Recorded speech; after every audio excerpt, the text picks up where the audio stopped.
Welcome to the Well Club, where the journey to wellness begins.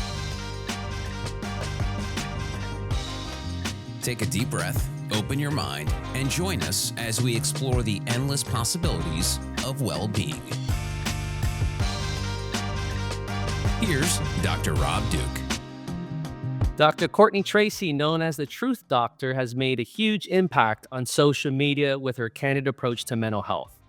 Amassing over 1 million followers on TikTok alone, a licensed psychotherapist and doctor of clinical psychology, she has become one of the most recognizable names in the digital mental health space. She's also the author of the book, Your Unconscious is Showing. Take control of your life with the 12 Steps of Consciousness. Courtney, welcome to the Well Club. How are you today? I'm good. It's an honor to be here. How are you? I'm doing great. You know what? I'd love to hear about your journey to how you decide to be in this mental health space. That's a great place to start. I started in the mental health space. I started in the mental health space as a patient. When I was 15 years old, I actually went to an adult residential treatment center for substances, um, psychedelics, and methamphetamine. And yes, 15 years old in an adult residential center, which I then found out wasn't licensed, and obviously I wasn't supposed to Wow. be there. So that part's important of the story because that's where my mental health journey began. And now I own adult residential and outpatient treatment centers that are taking appropriate patients and providing really clinical care.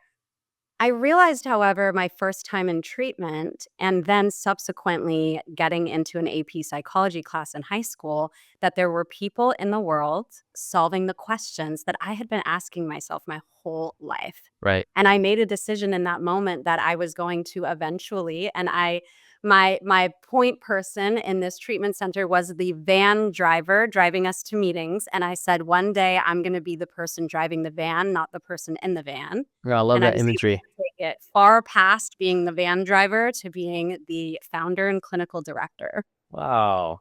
Good for you. So, how long were you in that facility for? And that drove you to this passion to taking like some pain into this purpose. Yeah. I was actually only there for 3 weeks when I was 15, and then I ended up meeting another rehab stint at 22 where I was actually put into an inpatient psychiatric ward and diagnosed with borderline personality disorder. Mm. Now, you've made quite a name for yourself online as a truth doctor. How did you come across that? And there's a lot of, even so far, out of the gates, your vulnerability comes through. Yeah. Thank you for saying that. It has been a journey to get to this place. Becoming the truth doctor wasn't something I ever expected. When I opened my first treatment center in 2018 with my husband, who I had been with for over a decade at that point, so we have a lot of history and it's important. He had a PTSD episode that was actually a result of my first 6 years in unrecovered BPD. I caused him a lot of trauma. And he had an episode shortly after we had our first baby. And it was televised in the city of Santa Barbara. And we were treatment center owners. And as you know, the stigma associated with mental health or substance use runs rampant in the general population. And so the response from the city and some of the healthcare community in Santa Barbara was very judgmental. And I absorbed that judgment and that stigma even as a clinician. And Wow. the words that I was hearing of they shouldn't own treatment centers. And did you know she's diagnosed with borderline? And how can she possibly be helping people? While I was in the throes of this traumatic experience, being a brand new mom from a really traumatizing C-section, and 10 weeks later, this happening, Right. I found myself asking, how can I be a good clinician or doctor if I treat myself the way that I would tell clients to not let themselves be treated by others? And I realized that my truth was that I do have these diagnoses and they don't make me incapable. They don't make me dangerous. And I've learned that they actually make me more empathetic and more ethical. So, my job as the truth doctor, I decided at the end of 2019, and I would say got lucky, even though that might not sound great because of the pandemic, with the need in society for mental health allowance, not mental health awareness. It was the allowance to have mental health issues potentially and still exist. And I've built the Truth Doctor on that premise and mission, and so far so good. Yeah. We have a saying at the Well Club also when we work with patients and clients, just to overly simplify it, we look at truth versus lies and then the narratives that we can kind of hold on to, like what's really true about the situation and changing perspective. So I found it fascinating when we looked you up and saw that you had coined that for yourself. I must imagine too, just looking at your content, that your vulnerability and speaking truth resonates with people that are within your audience group, especially. Yeah. When it comes to borderline personality disorder, feeling so much majorly intense emotion, it feels like there aren't words to describe how intense it is. And for people who don't have 12 years of clinical education, those words sometimes never come. And so when I'm creating my content, whether it's funny and I'm like using dark humor to accentuate some symptoms, or I'm being really serious about how detrimental and hard they can be, the best responses I've ever gotten are not public comments. They are private direct messages that say, I never thought I'd be able to explain to my partner how deeply painful my existence is and what I really need from them if they want to be in my life. And to be that voice, um, the voice I needed is it's incredible. I can't believe it. Mhm. Let's talk about your book. Can you've written this book and it's particularly maybe what you can illuminate from some of the 12 steps. It is. So I am an addiction expert. I've worked in treatment centers my entire career. And one thing that I realized in learning and meeting the friends and the parents and the family members of these individuals is that they could have used the 12 steps too. But the way that they're written, it is specific to people with substance use disorder. But we all deserve the opportunity to commit to change, to admit when we're wrong, to ask and for forgiveness and to make amends and to look inward and make change. And so being in the field of addiction treatment for so long, I also realized that most treatment kind of based treatment on the 12 steps. That's Mhm. great, but the 12 steps are also free. They're free Mm, outside. It's a community-based resource, and so I was always set on making sure that my treatment centers provided the evidence-based interventions that people cannot get from unprofessionals or from non-professionals. And so I kind of combined the two together in this book. And what I did was I found an evidence base for every step of the 12 steps. And I turned it from being about substance use to being about the fact that we are human beings on the planet that have unconscious processes and that our consciousness, and more so the relationship between our unconscious and our consciousness, is the biggest superpower we can ever have as humans. And really getting that is the mhm, solution to everything. mm. Give us a teaser. So how would we apply maybe one of those steps, or how would you relate that to a common issue like anxiety or stress in the workplace? That's a great question. So, one thing that I've done with one of my clients, for example, the main work that I'm doing with them, of course, there's evidence based interventions, but it's allowing them to either tap into consciousness or become aware of their unconscious. So, I have a client who experiences a lot of work stress. And in a session, he said something like, my hands are always cold when I'm at work and I don't understand why. And I said, "Your unconscious is showing." And he said, "What do you mean?" And I said, "It's your somatic unconscious that is showing." Because there's three parts of it that I describe in my book: the somatic, the cognitive, and the psychoanalytic. And so I said, "Your body's talking to you. You know, something that most of us understand, but the language of your somatic unconscious is showing." And he said, "What are you talking about?" And I said, "Let me explain."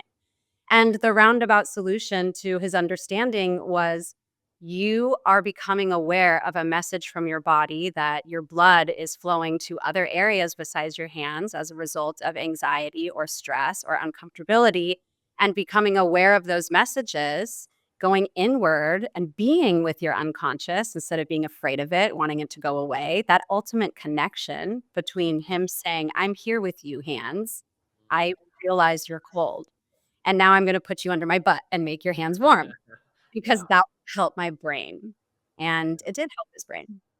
Yeah, and oftentimes just knowing and giving it a name and understanding that knowledge is half the battle, isn't it? You know, It we're really we're is. we're we're far more interconnected than we realize, and that's what we emphasize at the Well Club too, is the mind body spirit connection.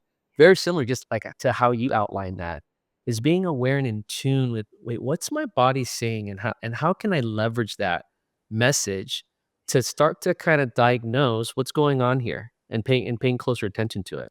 Yeah. Absolutely. I think people tend to, I think a lot of people don't realize that 50% of the work of clinicians is pointing out stuff they can see themselves if they just took a moment and or had the time and opportunity to do it themselves. Yeah, and I love books like these where you're giving them the roadmap because that's very empowering for a client to then say, "Hey, I can do this on my own if I start to recognize these things and put this in my learning history." You know, it's no longer the days of um I there was a time when I was getting golf lessons, and it felt like, all the knowledge was with the instructor, and I was at the mercy of, "Okay, let me show up again this week and see what little nugget I can draw from," but it was so hard for me to apply that on the course because I mean, maybe it wasn't the right coach, but it was so complex, and, there was no way that I was gonna be able to apply that when I was hitting a bad shot on the golf course. So breaking it down in layman's terms like how you just did, like, "Hey, your hand's cold, blood's going to other places, you should pay attention to that." I think that's brilliant. Yeah, the simplicity and that brilliance. Yeah, I love that. Thank you. And so, you are very involved. You have several companies within the mental health space. Talk a little bit about that. It's overwhelming. I think the truth is I that this noticed that pause. You're like, "Okay, how do yeah. how do I present this?" Yeah, and I think it's important to say that, because it does sound a little ridiculous to own 5 mental health companies. It sounds excessive. They each do different things, and so I have a mental health media company, that's Truth Doctor Media, and the important thing that I do there is I work with global brands to get their mental health messaging correct, whether it's Mm, diagnoses, whether they're emulating a behavior or a symptom, so I feel really, prideful about that to kind of be a middle person to what society is exposed to when people with a lot of money want to use mental health as a topic and make sure that they're doing it right. So there's the media, and then there's the treatment center. It's an outpatient treatment center similar to the one that I went to, which is also I take a lot of pride in because it's hard to go from patient to CEO. But when it's done and done with care, then I think it's worth being proud of.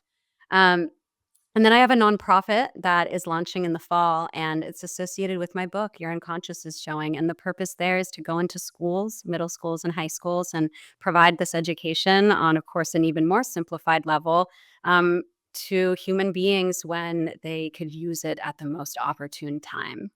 And then I have 2 other companies that are mental health based as well, but those 3 are the primary ones that I'm focusing on growing and making the biggest impact possible. yeah, well, it seems like they're all converging as part of a bigger ecosystem that feeds off each other, so, to fulfill the purpose and the goal that you have in mind. Can we I think it would benefit our listeners to hear what to look for in, a facility. What are what are the evidence-based type things that they should be asking for or looking for as they're helping their loved ones get into these facilities? Can you speak to that a bit? Yes. And I really appreciate that question because we have to take things slow, especially in immediate and urgent situations, which can be really difficult to do. When a website looks good and the person on the phone sounds nice, it can be easy to allow that to provide you so much relief, you just move forward. And that's a beautiful process if it works out. And I would hope that there would be some room to ask questions. And some of those questions would be, who owns the facility? To me, that is vital depending upon the size of it. And you want to look for someone that either has a really important story that makes it seem like they're going to provide ethical care, or they're really experienced and they're an expert with certifications and specializations. The next thing I think is to really look at the website and see if you can see yourself or your loved one in it. Oftentimes, it's really generic information and it doesn't actually explain what is going to happen on a day to day basis for you or your loved one. And so, really getting a clear idea and asking. So, ask who owns it, who's going to be around me or my loved one, and then um, asking what a day really looks like. And another thing I think is really important is the size of the facility matters. And so you want to ask, am I going to get lost in the shuffle? How many clients does my therapist have? How many times am I going to meet with my therapist? Mm. Because meeting with a therapist for 1 hour a week when you're in one of the highest levels of care is not enough individual care for you to complete that program successfully. You might complete, but the success that you're looking for usually needs more individualized care. Mm. Yeah, it's really good. Have you found that there's a difference and there's some key ingredients that needs to be had in these facilities that promotes better prognosis, or is it just too complex to even list out for people to look for? Well, as a social worker before a psychologist, I think it's very important Mhm. that health related social needs are a priority. I have seen so many times people go into a 28-day, 30-day program, and while they have gotten massages and they've had 4 hours of one on one therapy, they can't pay their bills and they don't actually have supports. And, their car is breaking down. And so they return to these very basic things that all humans need to take care of, but those are the things that are going to break them down again. And so I think it's important that we are treating the environment and the individual, even if the individual is removed from the environment for a certain period of time. Mhm. I see. Where do you see the future headed for this field? Well, something that I say in the beginning of my book um, is that we have treated parts of the unconscious separately for far too long. Mm. You go to primary care doctors for your somatic unconscious. You go to therapists for your psychoanalytic unconscious. And maybe you go to an OT specialist or a physical therapist to change the way your body automatically moves. Um, and I think we need more integration. I go to a gym here locally in Orange County that has combined gyms, hair salons, physical therapy, massage therapy, a restaurant, and so on. And just last week, I was thinking, this is the future. We need pods where all of our wellness needs are taken care of at once. And we can start to have an ongoing team like we do for a PCP, for example, but it's in all areas and they are comprehensively working together. That's the dream. I wonder if it is yours too. It is. You're speaking my language and I've got goosebumps, you know? I've for so long, um well, as a licensed ed psych, when I was working in the school settings, we were always part of a multidisciplinary team: speech, OT, teachers, physicians. And so I think I had the blessing of being around that for so long that that was always intuitive to me, that we as complex human beings shouldn't be banking all of our eggs in one basket in isolation with one PCP or one OT and taking all of that when there's the benefit of a dimensional approach, and why it's no wonder I've discovered the 9 dimensions within wellness, right? Because we're all interconnected within mind, body, spirit, and looking to bring that to the forefront in a way where, like this experience that you just encountered with these different disciplines coming together, it's beautiful when it works, because you can reap the benefits as someone receiving that, to be receiving something fully holistic, which is what we need, and then it compounds as well. There's like a ripple effect when you work on one area intentionally because there's multi